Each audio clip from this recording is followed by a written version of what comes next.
বন্দে পুরুষোত্তমম। জয়গুরু। পাঠ করছি নারীনীতি গ্রন্থ থেকে। বাক নিয়ন্ত্রণে।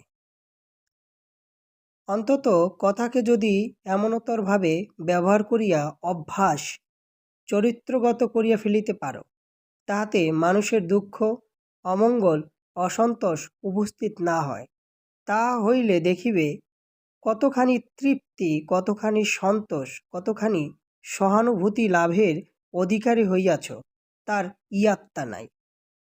আগ্রহর সহিত ইচ্ছাকে আমন্ত্রণ করো, এখনই অভ্যাসে লাগিয়া যাও। পারিবে না? নিশ্চয় পারিবে। জয় গুরু।